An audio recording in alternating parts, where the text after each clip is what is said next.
Congress party के तमाम नेता और कार्यकर्ता आप सुन पा रहे हैं किस तरह से जोश में है और यकीनन ये भीड़ देखकर कम से कम कांग्रेसी जो जोश में लबरेज हो सकते हैं। पूरा का पूरा हिस्सा जबरदस्त तरीके से भरा हुआ है। आशुतोष मिश्रा हमारे संवाददाता इस वक्त जुड़ चुके हैं। आशुतोष, चाहे रामलीला मैदान के भीतर की स्थिति देखें या रामलीला मैदान के बाहर की स्थिति देखें, कांग्रेसी कार्यकर्ता न सिर्फ जोश में है सरकार को घेरने की ये कोशिश है, बल्कि इसके साथ ही साथ कम से कम आज राहुल गांधी को लेकर जिस तरह से एकजुटता यहाँ पर नजर आ रही है, उससे क्या यह भी अनुमान लगाया जा सकता है कि अध्यक्ष पद पर अभी ताजपोशी होनी है कांग्रेस के कार्यकर्ता की।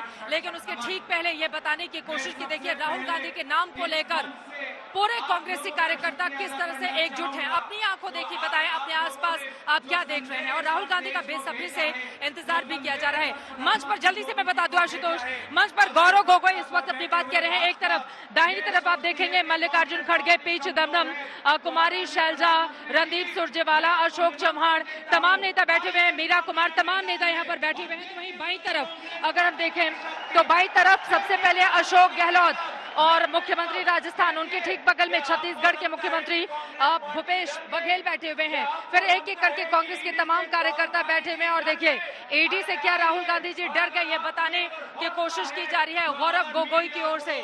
यहाँ पर अपनी बातों को कहा जा रहा है, लेकिन भीड़ जबरदस्त है। आशुतोष, अपने आसपास आप क्या देख रहे हैं, जरा बताइए आप। चित्रा, कहते हैं किसी भी पार्टी के राजनीति के आगे की दिशा पढ़नी हो तो उनके जो बड़े कार्यक्रम होते हैं उनमें ऑप्टिक्स को देखिए।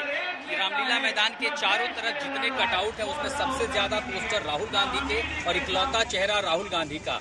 नारों में राहुल गांधी आगे। मैं जहां खड़ा हूं यहां से दिल्ली, छत्तीसगढ़, राजस्थान, महाराष्ट्र, तेलंगाना, आंध्र प्रदेश, लगभग सभी राज्यों से कांग्रेस के कार्यकर्ता आए। और जहां हल्ला बोल का नारा, उसके बाद दूसरा नारा राहुल गांधी का, तीसरा इसी रामलीला मैदान में लगभग 50 मीटर एक कटआउट हमें दिखाई पड़ा अलग अलग प्लाकार्ड में, जिसमें एक मैसेज था कि we want Rahul Gandhi as our president, यानी हमें राहुल गांधी को अपने अध्यक्ष के तौर पर देखना है। इतना समर्थन और कार्यकर्ताओं की जुबान पर अगर किसी एक नेता का नाम हो तो ये बहुत मुश्किल होगा बड़े नेताओं के लिए फैसला करना कि क्या उनकी संवेदनाओं और उनकी भावनाओं के विरोध वो जा सकते हैं। भले ही अब ये चुनाव की स्थिति हो, लेकिन जब आप दो चुनावों की दहलीज पर खड़े हैं, राहुल कन्याकुमारी से कश्मीर तक, उसके पहले अगर जमीन से ये आवाज उठी है कि वापस उसी युवा नेता को ही चेहरा बनाना है, उन्हीं को आगे रखना है। ऐसे में भले बीजेपी ये कहे कि परिवारवाद है या सब कुछ उन्हें जो है ऐसे ही मिल जाएगा या राहुल गांधी को रीलॉन्च किया जा रहा है, वो एक विरोधी खेमा होने के नाते उसको आलोचना की नजर से देखते हैं। लेकिन जब आप जमीन पर आते हैं और लोगों के हाथ में झंडे, बैनर, पोस्टर पर सिर्फ राहुल गांधी की तस्वीर देखते हैं, युवा कार्यकर्ताओं के मुंह से निकलता है कि नहीं, मौका राहुल गांधी को ही देना चाहिए, क्योंकि आखिर कांग्रेस में नहीं दे पा रहे, पानी का खर्चा वो नहीं दे पा रहे, पेट्रोल और डीजल का खर्चा हमें, तो ये बहुत मुश्किल होगा बड़े नेताओं के लिए फैसला लेना कि क्या वो अपने कार्यकर्ताओं, नेताओं और अलग अलग राज्यों से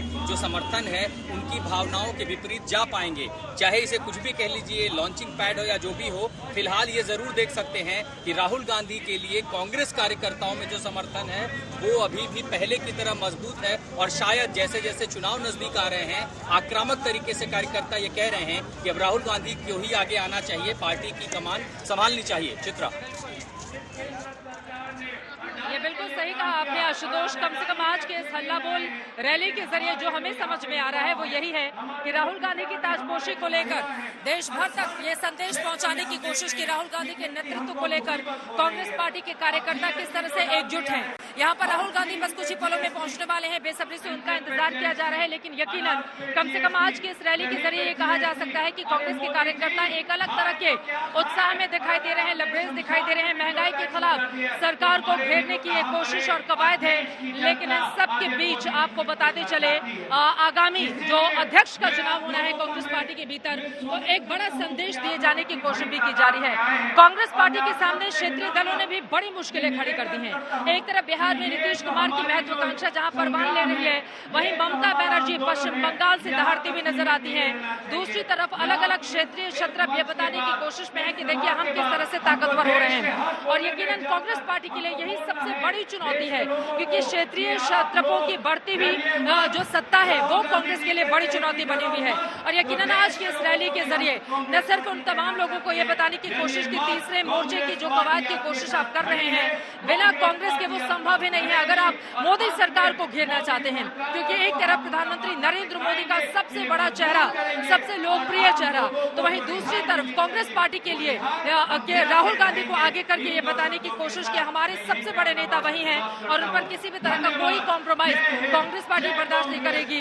जय हिंद, जय कांग्रेस और हल्ला बोल का नारा लगता हुआ गौरव गोगोई अपनी बात को यहाँ पर समाप्त करके आप जाते हुए दिखाई दे रहे हैं। आशुतोष, एक बार फिर से आपके पास आते हुए, चूंकि भारत जोड़ो यात्रा के जरिए एक बहुत बड़ा संदेश कन्याकुमारी से कश्मीर तक बताने की कोशिश कर रही है।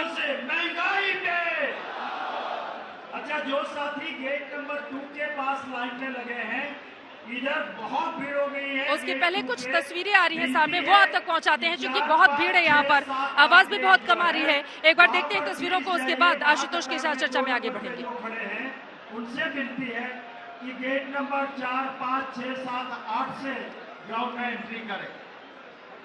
अब मैं विनती करता हूँ हमारे जनरल सेक्रेटरी, हमारे नेता आदरणीय तारिक अनवर जी को कि आइए और इस रैली को संबोधित करें।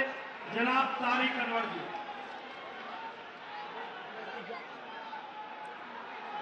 ये दो अलग अलग तस्वीरें आपको दिखा रहे हैं। एक तरफ राजधानी दिल्ली में कांग्रेस पार्टी का हल्ला बोल जारी है, तो वहीं दूसरी तरफ गुलाम नबी आजाद कश्मीर में, खासतौर से जम्मू कश्मीर को लेकर किस तरह से आगे बढ़ने की कोशिश कर रहे हैं। तस्वीरें आपके सामने है। माना जा रहा है कि आज ही गुलाम नबी आजाद, जो तकरीबन 50 सालों तक कांग्रेस पार्टी के नेता रहे, गुलाम नबी आजाद जो कांग्रेस के टिकट पर ही जीते और फिर मुख्यमंत्री बने, कई बार राज्यसभा के सांसद, लोकसभा के सांसद रहे, वो गुलाम नबी आजाद राहुल गांधी पर ही सबसे ज्यादा निशाना साधते हुए पार्टी को छोड़कर अब माना जा रहा है कि वो अपनी अलग पार्टी बना सकते हैं। जम्मू कश्मीर की ये तस्वीरें आपके सामने है, तो वहीं दूसरी तरफ आपको बताते चले कांग्रेस पार्टी का राजधानी दिल्ली में हल्ला बोल लगातार जारी है। तारिक अनवर इस वक्त कांग्रेस के नेता संबोधित कर रहे हैं मंच से अपने कार्यकर्ता को। ये तस्वीरें यकीनन कांग्रेस पार्टी को कम से कम उत्साह से लबरेज करने वाली हैं।